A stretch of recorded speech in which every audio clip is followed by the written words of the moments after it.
Can you give me your best for the next couple hours? Can you keep your energy up the entire afternoon? Can you be greater than your environment? Greater than your body? Greater than time? Because if you can, you'll truly change. So now I want you to make a deal with the person next to you that you're going to keep your energy up the entire afternoon. Make that deal with them. So here's some simple instructions on how to handle change in your life. On your message machine, on your cell phone, you can put, I'm not available right now, but thank you for caring enough to call. I'm making some changes in my life. Please leave a message after the beep. If I don't return your call, you are one of the changes.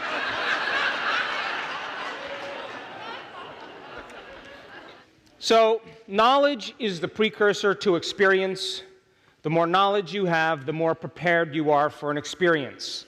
All of the information that we talked about today is a language to help you understand exactly the process of transformation and the process of creation. And so we packed a lot of content in the morning session, and I have a few more concepts to develop before we get into the practicum. Okay? So, we all have had experiences in our life that have branded us emotionally. And when we're children, we have events that occur. We can't quite figure out why they occur. And with children, most of our attention when we're children is in our inner world, on how we feel. And so when we have events that take place in our life, they alter us emotionally, and we begin to pay attention to what caused it outside of us. And if we have caregivers and people that take care of us who are acting in conflicting ways, it changes us biologically. And because we don't really have any analytical facilities to process what happens, it just kind of encodes into our subconscious system. You with me? So then we have these events that occur in our life, and we have these feelings, and what we do is we spend a lot of our life putting all of our attention on our outer world. We start to develop relationships with friends, we move to different places, we go to college, we go to high school, we buy things, we get married, we get divorced, we get married again, you buy more things, all of that stuff happens. And what occurs is that we spend a lot of our time creating an identity by identifying with things in our external world. You get the idea? And the external world is made up of people you know and things that you own and places that you've lived and places you're going to go and experiences that you've had. And so when you meet someone for the first time, you shake their hand and you say, what's your name? Kay, I'm Joe. Hey, where are you from? Austin. Austin. You were born and raised in Austin? No, I was born in Los Alamos. Los Alamos. I have friends in Los Alamos. So people. And then, were you at that wedding in Los Alamos 2 years ago? Say yes. Yes. Oh, you were at the wedding. I was at that wedding too. And you own those things? I do. I own those things too. Really? Yeah. And you've had those experiences? I've had those experiences also. So if we share the same experiences, we share the same emotions and feelings. And if we share the same emotions and feelings, we share the same energy, because emotions are energy in motion. So we begin to bond by a field of information beyond space and time. And so now we are connected because we can relate with each other. And as long as you don't change, everything's going to be great. Right? So then we have this gap that begins to form. This is who we really are inside. This is how we really feel. And then this is the identity that we identify with the world. We create this persona, this image, this facade, based on all the things that we've experienced on our external reality. So after 12 or 14 years old, we start developing our individuality, and we identify with all the things and people in our external environment to distract us from what? This feeling. So you don't have to pay attention to the feeling, because you could put all of your attention on your external world, and you can learn things, and you can go to college and develop a career and get married and have kids, and all of that stuff works really good for a period of time. Then all of a sudden, somewhere in your life, in your late 30s and 40s, all of a sudden you can predict the feeling of every experience you're going to have in your life. You know how it's going to feel. When you get to this point where all of a sudden you can predict the feeling of everything that's going to happen in your life, you've stopped learning and you start feeling. And feelings become the barometer for you to evaluate your future. And if familiar feelings are a record of the past, then for the most part, your past is your future. How many people are with me? So this is called the midlife crisis, right? And this is the moment the soul is trying to wake you up. And it's saying to you, pay attention to this feeling. Come on, look at this feeling. And so all of a sudden now, people start looking at this feeling, and all of the people and things and places and all of that stuff, spinning plates to keep all of this going, keeping this identity going, they start breaking their emotional agreements with everyone and everything. You know, we're bonded. We have an emotional agreement. You suffer, you talk about your problems. I suffer and talk about my problems. Hey, we can relate. And so all of a sudden now, you start breaking those contracts with everyone in your life. You start saying, you know what? I don't love you. You know why? Because I don't even know what love is. And those people that we hang out with, I'm done. They're a bunch of fakes. I don't want to talk. I don't want to fake it any longer. You start saying, I don't want to go there. I don't want to do that. I don't. What's the meaning of life? Why am I doing all this? Why am I keeping all of this going? Because everything, when it's all over, this feeling won't go away. Because you've experienced everything that life has to offer. You've had relationships, you've had betrayal, you've had successes, you've had failures, you felt guilty, you felt like a failure, you felt like a success. You've had all those dynamics. And at the end, there's nothing left to experience. And all of a sudden now, this feeling won't go away. And this is the moment you start looking at this feeling and you start telling the truth about who you are. And then all of your friends that you have all these emotional bonds with, their feelings get hurt. I liked you better the other way. You hurt my feelings. So then what happens very naturally is that they all huddle together and they say, let's bring her to the doctor. And so they bring it to the doctor, and the doctor gives you some chemicals, and what happens? Return right back to the same identity. You with me? Now, other people, they're going to reinvent themselves. And so you know what they're going to do, right? They're going to create more possessions to reinvent themselves. They're going to buy the sports car, the boat. They're going to go on vacation to a new place. They're going to join the social club and meet new people that are important. And then they find out that those people, when they get to know them, have more problems than they do. But when the novelty of the new thing, the car, the boat, wears off, or you return back from your vacation and the experience is over, or you've met those people and you realize they're no different than you, all of a sudden this feeling comes back. How many people are with me? And so we begin to become possessed by our possessions. And we look for something outside of us to try to make this feeling go away inside of us. Now, there's nothing wrong with that, because that is an innate desire to want to change, to evolve. But we've just been conditioned into believing that we change by doing something outside of us. You still with me? Yep. So then, when the soul is asking you to pay attention to this feeling and you're not looking at it, the only thing you have left to do is try to create new experiences by buying new things or consuming new things so that you could create a new identity. But when the novelty wears off, this feeling comes back. And don't you know, advertising companies know this? And they say to you, wear your hair this way, drink this beer, drive this car. Take this drug, and you'll look like this person, and you begin to identify with all of those things to try to make this feeling go away. You still with me?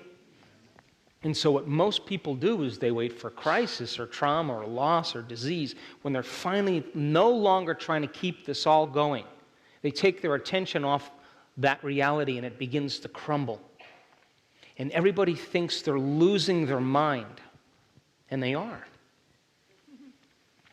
And so, when we begin to look at these emotions, layer by layer. The bigger the gap, the bigger the emotional addiction.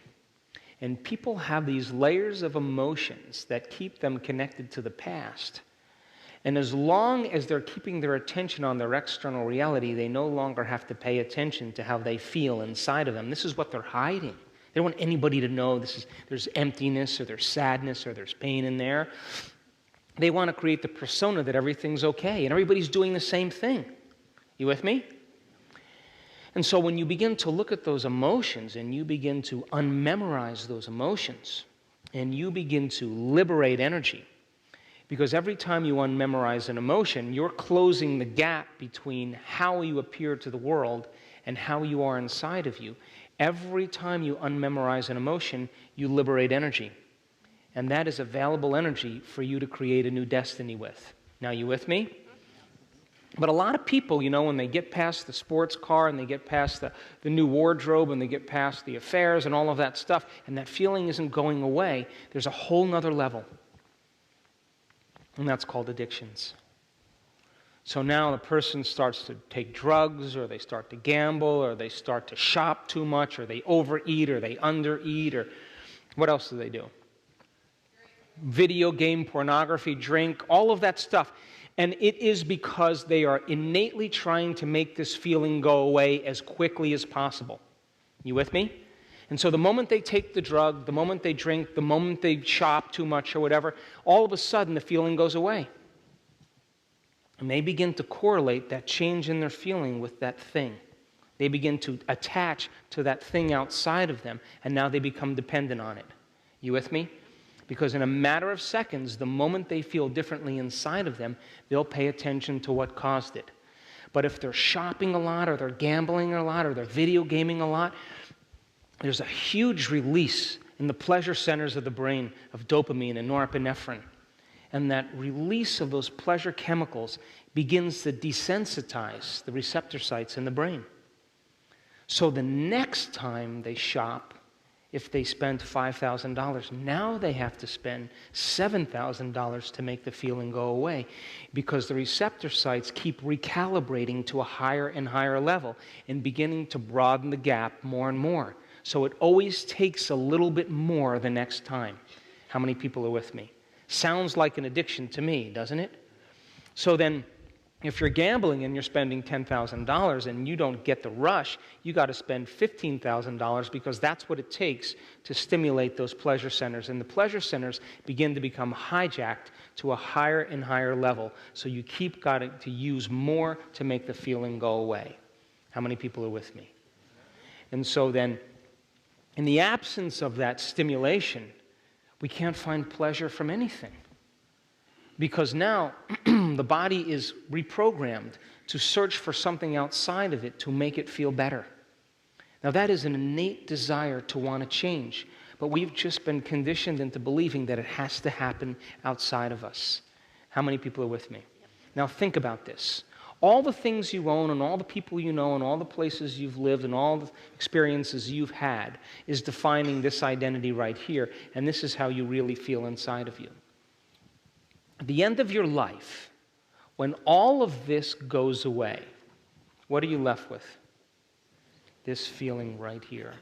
And you could be the smartest person, the most successful person, the most beautiful person, the most wealthy person, the most popular person, but if you haven't looked at this emotion, you haven't evolved in one lifetime.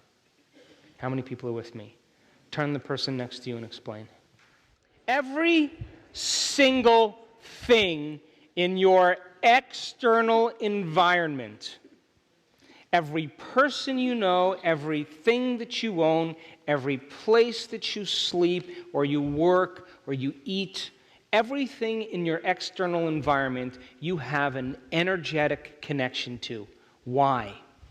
Because every person, thing, place in your external environment, you keep recreating the same experience, which means it produces the same emotion. And emotion is energy, so you begin to bond to everyone and everything in your life. How many people understand? So then if you're living by the same emotion every single day, your energy is the same every single day. Would you agree? And as long as your energy is the same every single day, you're bound to your present, past reality in a field of information beyond space and time. You with me? Poke the person next to you. Come on. So here's an oxygen atom, and I'll do it better. Here's an oxygen atom, and here's the field of energy around it. Here's another oxygen atom. Here's a field of energy around it. They're sharing information. They're bound in the quantum field beyond space and time. How many people understand that? So people say they're sharing electrons, but what they're really sharing is information and energy. That's what forms a molecule. You got it? So then, let's just take that out and just do this. Or better yet, let's do this. So then, if you're a victim and this person is a victim, then you're sharing information because you're sharing energy. How many people understand? So then here you are in your life now. Here's the gap between how you appear to the world, how you really feel inside. The ideal for the world, the ideal for the self. What you're projecting in the outer world and how you really feel inside, what you're hiding.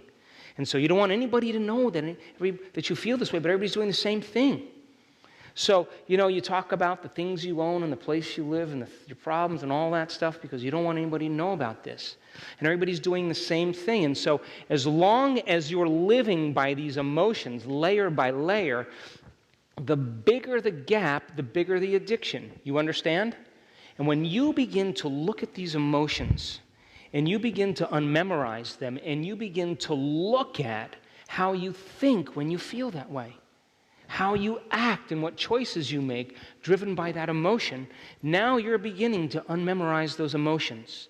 And as you begin to unmemorize those emotions, layer by layer, you close the gap between how you appear to the world and how you really feel inside.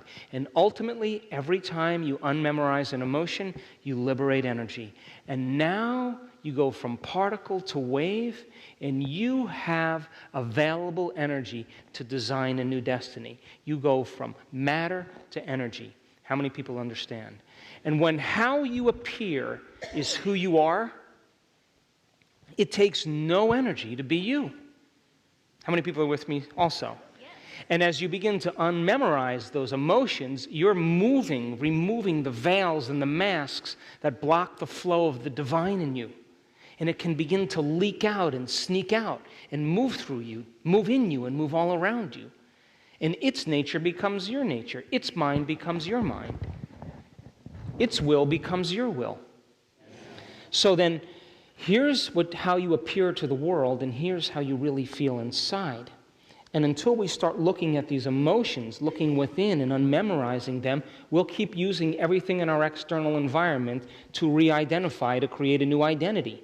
You'll buy the thing, you'll meet the new people, you'll go to the new places, but when the novelty wears off, this feeling keeps coming back. You with me? And if not, that doesn't make it go away, then you start relying on substances or shopping or gambling or video gaming or overeating or undereating to try to make this feeling go away. And the moment you correlate that thing that you're doing with the absence of this feeling or making this feeling go away, you begin to become dependent on that thing. But if the rush of chemistry, the shopping or the drug or the gambling or whatever produces a rush of pleasure chemicals in the brain, you keep reprogramming or recalibrating the pleasure centers to a higher level, so you need a little bit more the next time and a little bit more the next time. And it sounds like an addiction to me, doesn't it? So we could say behind every single addiction, substance addiction, there's an emotional addiction. And people are doing their best to try to make it go away. And there's nothing wrong with that. It's just that we've been hypnotized into believing that change happens outside of us instead of inside of us. How many people are with me? So then if you're then unmemorizing these emotions, layer by layer, you are overcoming your emotional self, then you are freeing your body from the chains of the past, aren't you?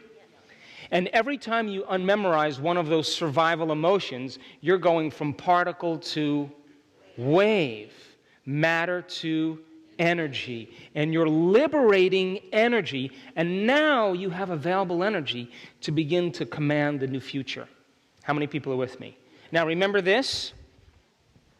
So every person, everything, every place, everything in your external environment, you are bound to in a field beyond space and time. So as long as you're living by the same emotion every day, you're living by the same energy, your past, present reality is staying the same because you're bound to everything in your life because you keep re-experiencing it to produce the same emotion, and the same emotion then keeps you connected to every person, everything in your life. How many people are with me? Come on, poke the person next to you. You with me? So then think about this. Come on, geniuses. As you begin to unmemorize those emotions, and you're sitting in your meditation, and your body is raging on you, and it's impatient, and it's frustrated, and it's guilty, and it's judging you, and you're waiting for it to finish, to run through all of those programs, and you're waiting, and you're observing it, and you're saying, that's your best? Come on, let's keep going, let's cross the river. And when you're done, I'm going to recondition you to a new mind. And you're observing your thoughts, and you're noticing your propensities and behaviors, and you're looking at those emotions, but you are not investing your energy in it. You're observing it. And as you begin to overcome yourself and liberate yourself energetically from that emotion, don't you know that you are breaking the bonds to everyone and everything in your known life? Think about it.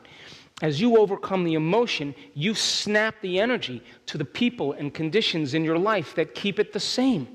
And now you're calling energy back to you, and you now have more available energy. And you, as the quantum observer, are no longer attached to your past, present reality because you are no longer emotionally bound to it in a field of energy beyond space and time. How many people understand? Turn the person next to you and explain. Come on. Geniuses, that bounced off some of you. Some of it bounced off you. So, step by step now.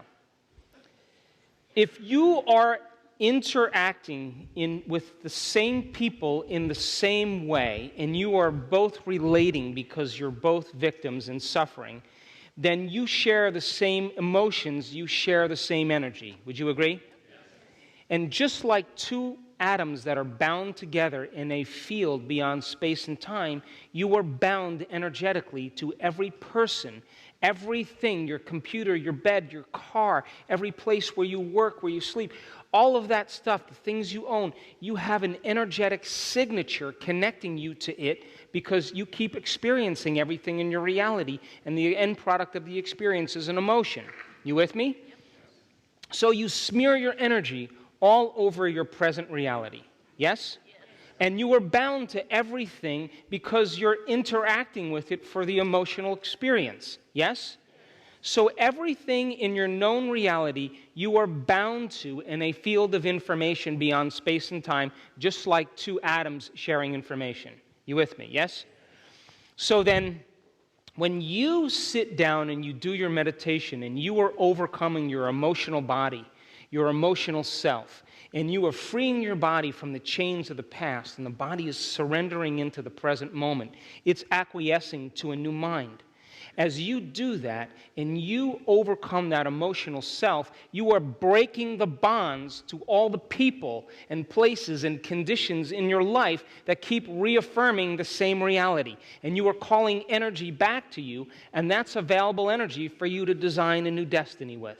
How many people understand that now? So then, let's talk about the antithesis of that.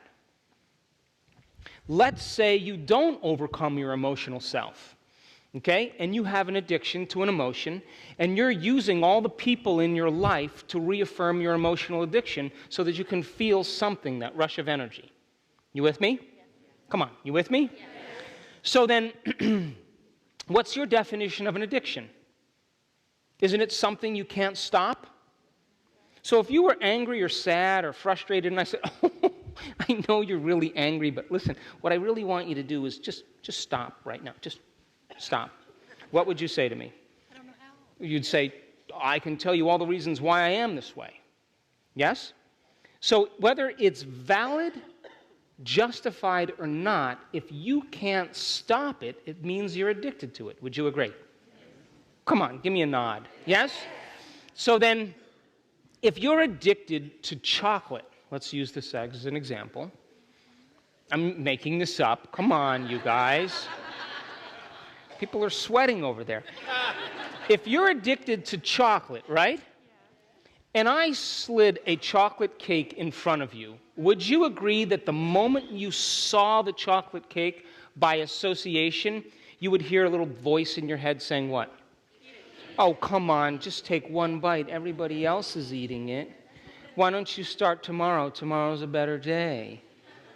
You know, all of that, this doesn't feel good. And that's the body as the mind trying to unseat you. Because an addiction is when the body is the mind. You with me?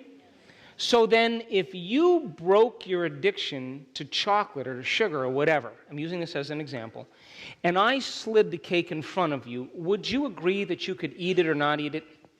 You'd have no tug, right? But when you are addicted to it, the moment you see it by association, your body physiologically, chemically, subconsciously, automatically returns to the old state. You listening? So Pavlov takes a volunteer dog and straps him to a table, right? And then he feeds him a delicious meal and rings him a bell. Rings a bell, right? And if he keeps doing that enough times, he could ring the bell and the dog will what? Automatically, subconsciously, the moment it hears the bell, uses its senses, the body physiologically returns into a state of being. Would you agree? So then if you're addicted to an emotion and you haven't overcome your emotional self, don't you know that the moment you return back into your life and you see the person that you used to reaffirm your addiction, the moment you see them or hear them, your body is going to automatically, physiologically, chemically return back to the old self without the conscious mind being involved. And that's why it's so hard to change. How many people understand? Break your addiction to that emotion and unmemorize it, then you are no longer bound to your same present reality. When you break those bonds to everyone and everything in your life, you are opening up those particles to move back into waves of possibility, and your life will begin to seem disorderly. Because now it's time to command matter and observe a new future and cause them to collapse into new patterns of information. How many people understand that? So then, you break your addiction to that emotion and you walk back into your life and you could face your greatest enemy, your biggest adversary, and you will not return back to the old self because you overcame yourself at the beginning of your day. How many people understand? And now you no longer knee-jerk in the same way because that emotion no longer is keeping you physiologically, unconsciously returning back to the same self. How many people understand that? And I can tell you from observing this over and over again in the students in our advancing group, they love their enemies now. Why? Because they see themselves in them, who they used to be. And they totally understand them, but they're on into a future. They don't even take it personally any longer because they broke the energetic bond. How many people understand? And that's called freedom. Turn to the person next to you and explain. So then, how many people here understand that when you overcome those survival emotions of anger and aggression and hostility and judgment and fear and anxiety and suffering and guilt and shame, you are liberating energy out of your body? How many people understand that? You're going from particle to wave, from matter to energy. How many people understand that? And how many people understand that when you liberate your body from the chains of the past, now you are creating more energy in your field to design a new destiny? How many people understand that? Now you can command matter because you have available energy. You're more energy and less matter. You got that, yes? And how many people understand that because you are connected to everyone and everything in a field of information beyond space and time, energetically, because you share the same emotions, or you've interacted with your present past reality every single day in the same way to produce the same emotion, to produce the same energy, then your energy is keeping you bound to your present reality, and nothing's changing because your energy is the same as the day before, and you're bound to everyone and everything and every experience in your past present reality because you are energetically bound to it. How many people understand that? So then if you break free from that emotion, what does it take for two atoms that are bound together to form a molecule to separate? What does it take? It takes energy. Energy has to break the bonds. So as you begin to break the bond by changing your energy, you are breaking your bonds to everything, every person in your present reality, and you're causing your reality that's frozen into the same patterns of information called particles to turn back into possibility. How many people understand that? And now your life moves into a state of disorderliness, which is normal. And now it's the time to start creating, because now if you use that energy and you direct it, now you can use it with a clear intention as the handmaiden to begin to observe a new future. How many people understand that? And people are doing this around the world, and they're understanding then that the moment that the emotion no longer lives in them, they're no longer bound to their present reality. They're in the future. And they can walk back into their life, and they are not seduced emotionally by the problems and conditions in their life because they overcame themselves to no longer be bound by it. And they don't physiologically, autonomically, automatically, subconsciously, like Pavlov's dog, by association, return back to the old state of being because that emotion no longer exists in them because they're no longer addicted to it. How many people understand? And people then, all of a sudden, are free to create a new future. Why? Because they've overcome the emotion and they're no longer bound to the past. And the soul wakes up and it begins to give them ideas and insights about possibilities that they would have never considered before, because they can't consider it because they're connected to their past, present life. How many people understand? Turn the person next to you one more time and explain that again. Come on. So then, if you can understand that when you unmemorize emotions, that you are freeing your body from the chains of the past and you are breaking your emotional bonds to your past, present reality and liberating energy, you are creating enough energy to design a new future. Then you should be creating a new future every time you're unmemorizing the past. Wouldn't you agree? So the process of change then requires unlearning and relearning. You got to break the habit of the old self, but you better reinvent a new self. You better prune synaptic connections and sprout new ones. You better unmemorize emotions that's stored in the body and then recondition the body to a new mind or to a new emotion. You better stop signaling the same genes in the same way and re-signal new genes in new ways. Would you agree? Deprogram and reprogram. So most people, when they're in the process of change, they stop being their old selves, or they're trying to create a new self, but they're not going through the complete model. So then if you're going to make changes in your life, and you've all done this, have you ever noticed when you decided to make a change, you didn't want to see anybody? You didn't want to go anywhere and do anything? You wanted to kind of sit down and start thinking about what you no longer were going to do?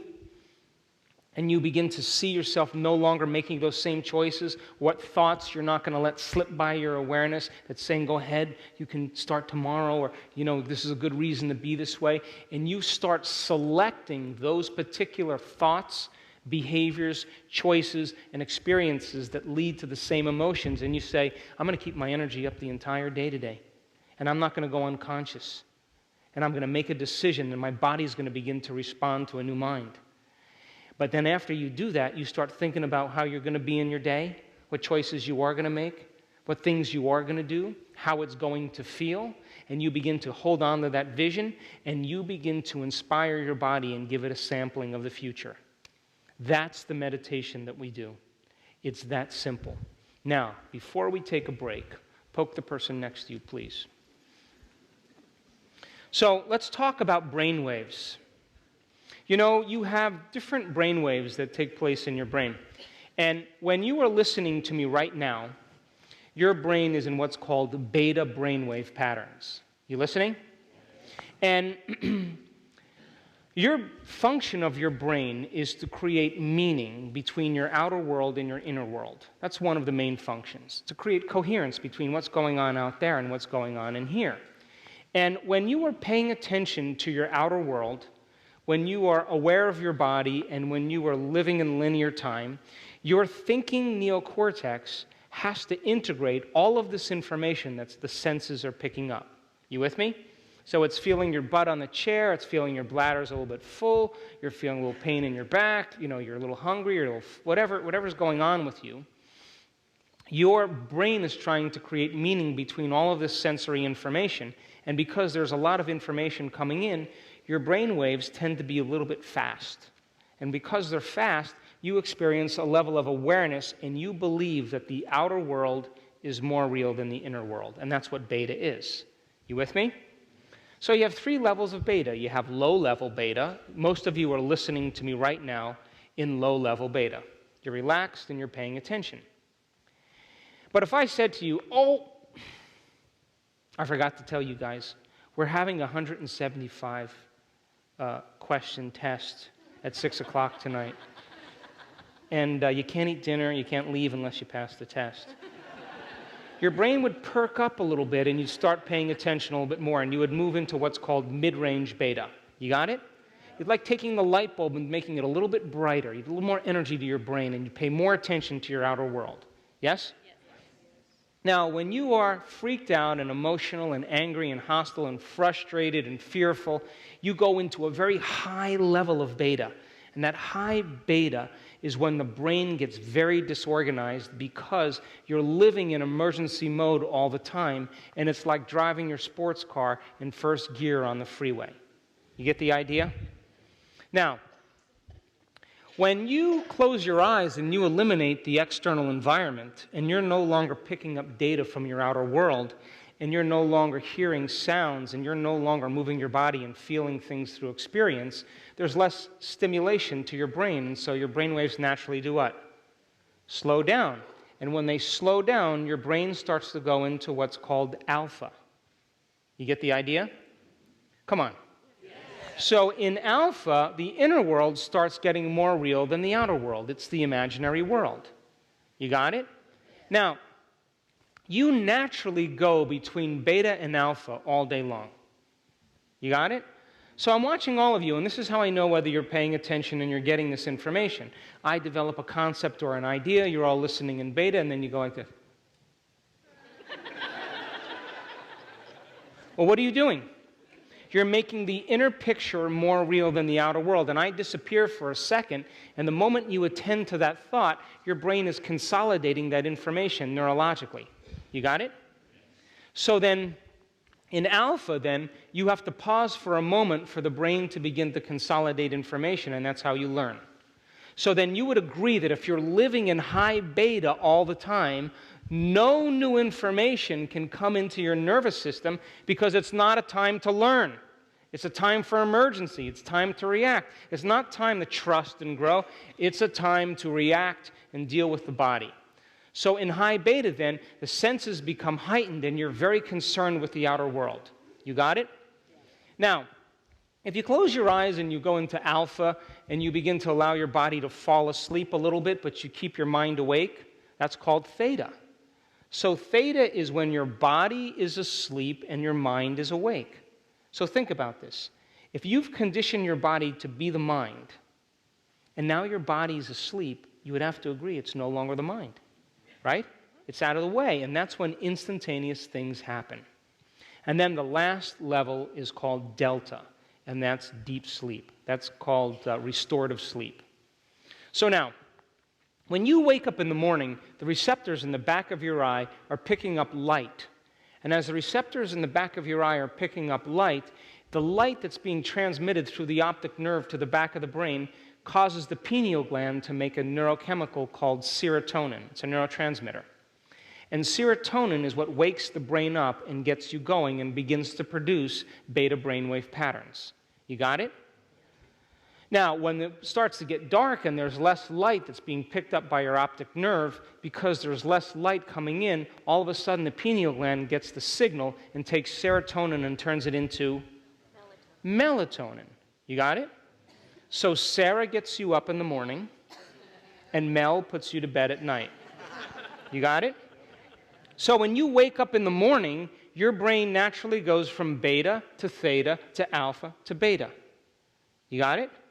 And when you go to bed at night, you naturally go from beta to alpha to theta to delta.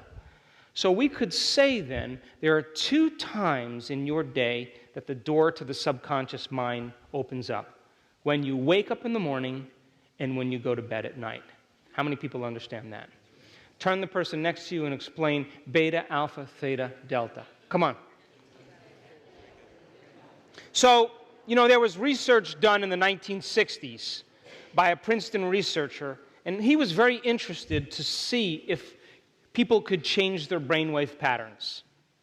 And so he hooked himself up to these sophisticated machines, biofeedback machines, and he had a screen there, a television screen, and he spent 12 days in a row trying to change his brainwaves from beta to alpha.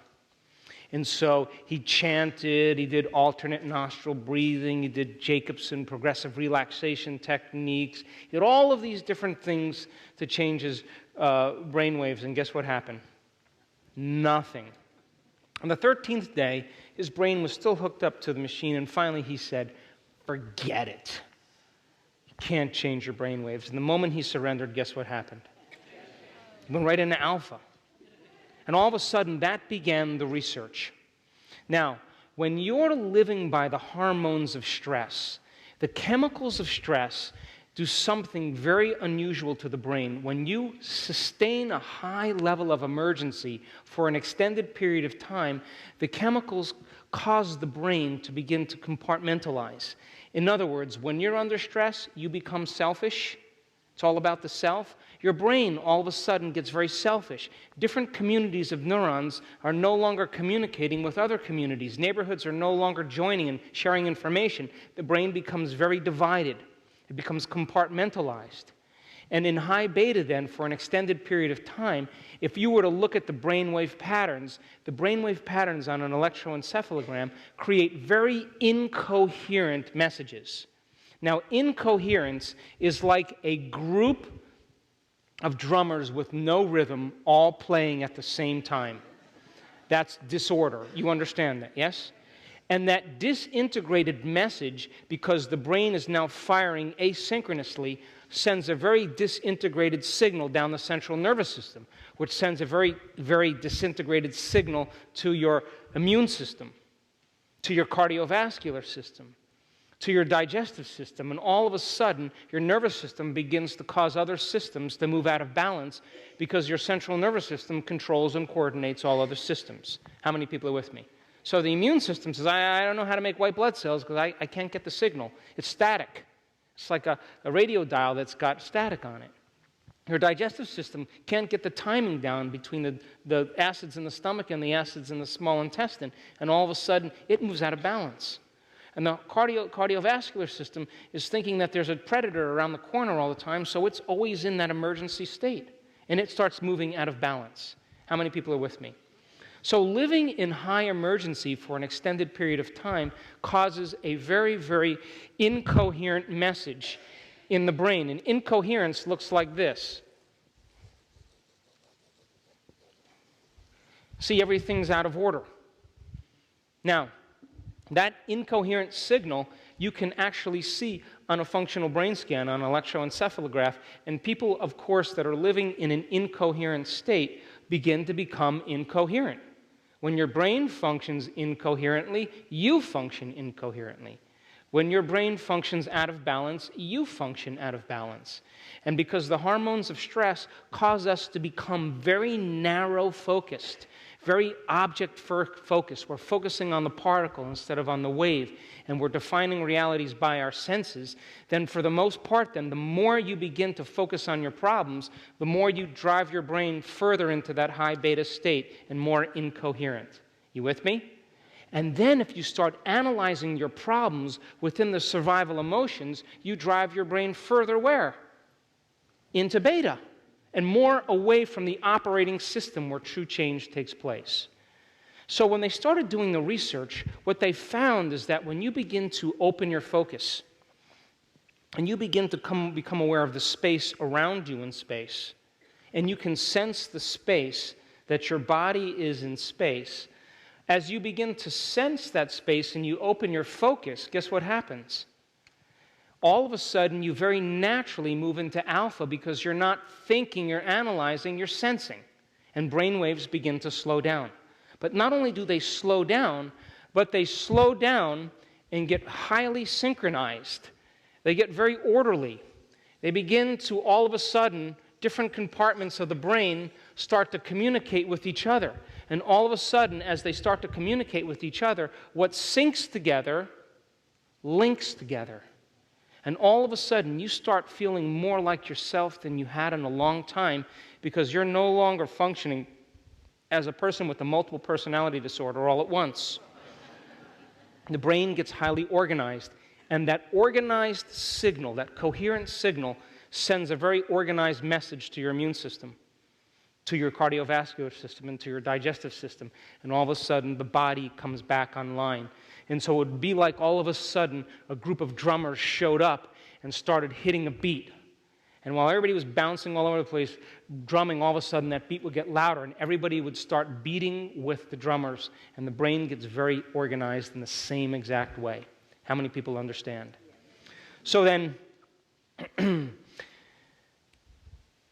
most of the time, people who live in a state of coherence and their brain is in a state of balance, for the most part, they can begin to function in their world very, very effectively.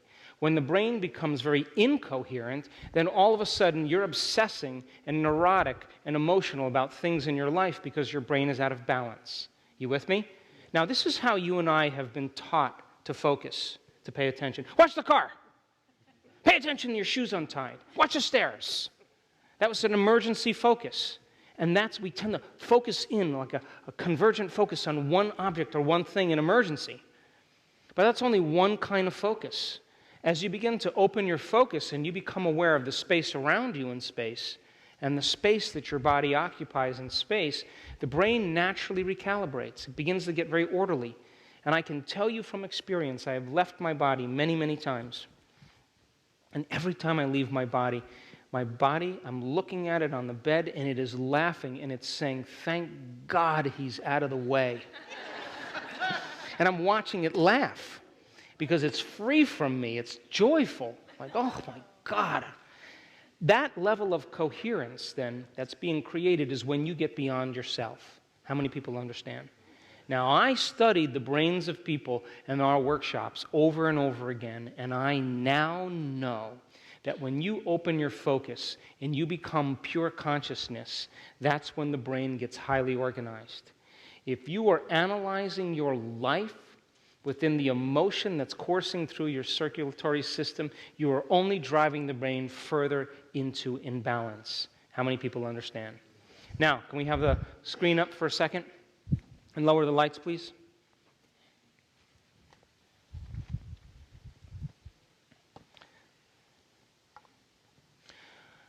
So, we will do a meditation after the break, and we will do a small meditation to get you familiar with opening your focus. It won't be long, and most of you will lose track of time and space. That's exactly what I want to have happen. Now, so take a look at this chart here. For the first 2 years of life, a baby's brain is functioning in delta, which is about 0.5 to 4 cycles per second. Between the ages of 2 and 6, the brainwave patterns pick up into theta, between 4 and 8 cycles per second. Now, we could say then, if beta is your conscious awareness in your external world, then for the first 6 years of a baby's life, they are completely in their subconscious mind. And all of the information that's coming in is coming in unencoded because they have no analytical facilities to be able to process it. So whatever the child hears or experiences takes as reality. Big boys don't cry. Little girls should be seen and not heard. You're not very good at math. You get hit and then you're told that you're loved. You just need to be raised by an Italian to understand that one. So the first 6 years of your life, all of the attention is on the inner world because that's where the child's brainwave patterns are. You understand? Now, between the ages of 6 and 12, a child's brainwave patterns begin to pick up.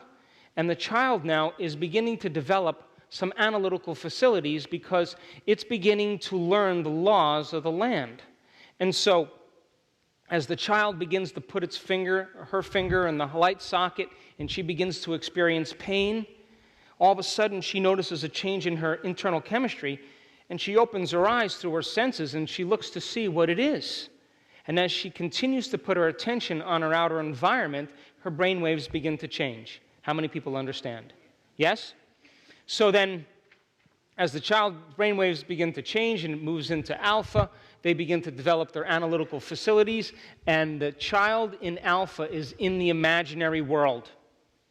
And that's why you can tell a child at 7 or 9 years old to act like a rabbit, and then it's 4 o'clock in the afternoon and you're stepping over her because she's still a rabbit.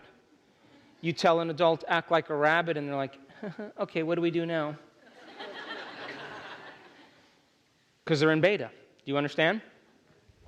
So somewhere between the ages of 6 and 12, that analytical mind begins to form, and this is where children begin to figure it out.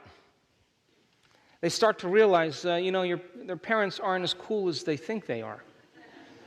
And this is where they begin to figure out that there may not be a Santa Claus. My oldest son is 25 years old. He's got a master's in engineering. He's very mathematical. From the time he was little, he was always calculating stuff. And I was sitting on the porch swing by the garden, and he came out, and he said, can I talk to you? He was like 9 years old. I'm like, yeah, what's up? He's like, I've been thinking a lot about Santa Claus. And I know there's 6.2 billion people on the planet. And I know that everybody's not into Santa, but, let's just say a third of those people are Christians, so, that's 2 billion people. And when I do the math, there's no way that Santa can get to every single house in that amount of time. And I'm sitting there thinking, like, oh, well, Jace, you forgot that many families have multiple siblings. He said, what do you mean? I said, well, there's more than one kid in a family.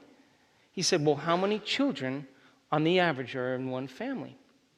I said, 2.2. He said, give me a minute. He went inside and he came back out and he said, hey, it's still not going to work. He said, there's no way that Santa could actually cover all these homes, and given the amount of places he has to go, 5 minutes per home, blah. I knew I wasn't going to pull the magic card on him because he was figuring this out. So I said, Jace, oh my God, you forgot one of the most important things. He's like, what's that? I said, well, the earth rotates. He said, well, what does that mean? I said, well, get a flashlight and get a baseball. So we got a baseball and a flashlight, and I said, look, I shine the flashlight on the baseball, and I said, you see, night is just shade. That's all it is. It's just big shade. And I said, and the earth is rotating, and if Santa's going in the direction of the rotation, he's got more time. And he looked at me for like about a minute without saying anything, and then he said, how fast does the earth rotate? And I said, 26,000 miles an hour. He said, there's no Santa Claus. I said, don't you tell your brother and sister. So children begin to figure it out. Because they begin to develop their analytical facilities. You understand what an analytical facility is? You have to learn the laws of the land, and you have to analyze to determine your past against your future. You got it? And that's how you learn. Now, above the ages of 12, most people spend the majority of their time in low-level beta. If you're sitting around and reading a book, you're in low-level beta. If you got to get tested on that book, you're going to move into mid-range beta. Now, check this out. Look what happens when you're in high-range beta. It is twice as high as mid-range beta. Now the brain is in a high arousal state. It's in hyperactivity. It is imbalanced. It's incoherent. And no information can come into the nervous system that isn't equal to that emotion. In other words, it's not a time to pause and consolidate information. It's time to run. You get the idea? So then, people who live in this high beta state, they take drugs and they drink alcohol to do what? To sedate their body, to bring themselves down into a lower level of beta. So the whole purpose then is to go into these lower levels in alpha and theta. That's when you enter into the operating system of the subconscious. That's when you begin to reprogram. So then, if you're emotional, and I saw this in our research, and you are frustrated and impatient, what level of brainwave patterns are you in? High beta. And if you're sitting there frustrated and emotional, and you're analyzing your life and trying to figure out the reason why you're frustrated and impatient, you're driving your brain further into high beta. And you will not listen or believe in anything that isn't equal to that emotion. In other words, you'll auto-suggest to yourself thoughts equal to that emotion, which means you won't be open to thoughts that aren't equal to that emotion. How many people understand? Yes?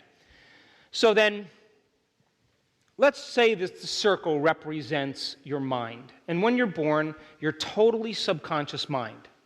And you learn by these positive and negative identifications and associations that give rise to habits and behaviors. Now, a good example of a positive identification is when you're hungry as a child and you cry out and you get fed. You with me? You learn to associate crying out with being fed. So every time you're hungry, you cry out and you get fed. A good example of a negative association is you put your finger on the hot stove and you learn to associate the pain that you're experiencing in your inner environment with that white thing in the corner, and you learn to stay away from it. So these positive and negative identifications give rise to what we call habits and behaviors. You with me? And because the first 6 years of life, the brain is in theta and delta, for the most part, we're born in our subconscious mind. You got that, yes? Now, somewhere between the ages of 6 and 9, we begin to develop the analytical mind. Now, the analytical mind completely fuses off at around 9 years old or 10 years old, and it creates a filter between the conscious mind and the subconscious mind. Now, your conscious mind is 5% of your total mind, and it's made up of things like logic and reasoning, which gives rise to your creative abilities, your will, your faith. But your subconscious mind is made up of all these positive and negative identifications. It's 95% of who you are. We've been saying that all along. That gives rise to these habits and behaviors. You with me? Now, the analytical mind is always working. Most people are always evaluating good from bad, right from wrong, positive from negative, past from future, male from female, and it is an extension of the ego. You with me? Come on, you with me? Yes. So then, your ego then, when it's in check, does something very important and very valuable. It takes care of the body.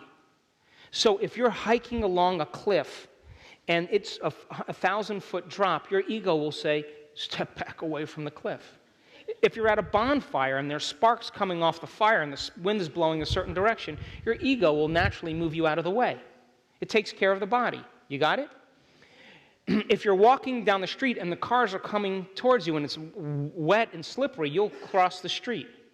That's your ego telling you to take care of your body. So when your ego is in check, what it does very well is it protects the body for the greater good. But when it's driven by the hormones of stress, all of a sudden the ego gets way out of balance, and all of a sudden the hormones begin to endorse the ego, and it becomes overly analytical. And when it gets overly analytical, that's when it goes into high beta. How many people understand? And now we're analyzing our life, and the more we analyze our life, the more we move the brain out of balance and more away from the operating system. You get the idea? So what's the whole purpose of meditation? The whole purpose of meditation is to get beyond the analytical mind and begin to change these negative programs into more positive ones. So then as you begin to move beyond your analytical mind, if you're analyzing pretty much in your meditation, you're doing what you're normally doing with your eyes open. Only you're doing them with your eyes closed. You understand? And if you're frustrated and impatient, and it's driving you into that state, more than likely you're in high beta, and you haven't entered into the operating system where alpha and theta and true change takes place. You with me? So then we move from beta to what? And alpha to, and from theta to. And so we could say then that beta and alpha represent the conscious mind, and alpha, theta, and delta represent the subconscious mind. Turn the person next to you and explain, and then we'll take a break. So then, would you agree then? Would you agree that if you are staying in emergency mode and your brain is in a state of incoherence, the more you analyze your life, the more you're creating incoherent patterns? I saw this when I watched people try to change in our workshops. And when they opened their focus and they got beyond their body, they got beyond their face, their hairstyle, their wardrobe, their gender, when they got beyond the things they owned in their life, their profession, when they got beyond the color of their skin, when they got beyond the place they live and got beyond the place they were sitting and got beyond time, is the moment they became pure consciousness, and the brain all of a sudden got very organized. It got very coherent, and all of a sudden I started to see this. And different compartments of the brain started to talk to each other. They started to unify. They started to work together, and the person started to feel more whole. So then, if you're functioning in a high level of beta then, don't you agree then you're believing the outer world is more real than the inner world? And if those hormones are addictive, do you think you're going to want to close your eyes? You think it's a time to close your eyes and create? Your body's believing there's a predator around the corner. And people won't want to close their eyes and go within because they're believing that out there is more real because the emotions are driving that. How many people understand?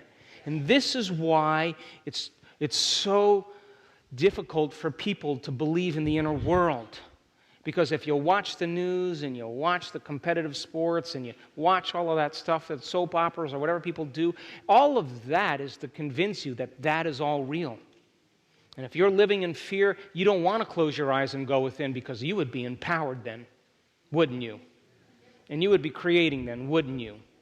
So then if you're living in high beta then, it's an emergency place, and most people will not want to change their brainwave patterns because they believe the intelligence of the body is believing that it's not a time to trust. It's not a time to go within. It's not a time to create. If you close your eyes, something could happen to you because in antiquity, you wanted to be aware of your environment. How many people understand? So then, in the process of meditation then, when your body is been conditioned emotionally and you have problems in your environment, that is the time to go within. How many people understand that? That is the time to step into the river. And when everything's going on in your life, as you temper those emotions and you connect to the divine and you have an internal experience that is more real than the external experience, guess what's going to happen? It's going to turn into a mood. It's going to turn into a temperament. It's ultimately going to be part of a new personality. How many people understand?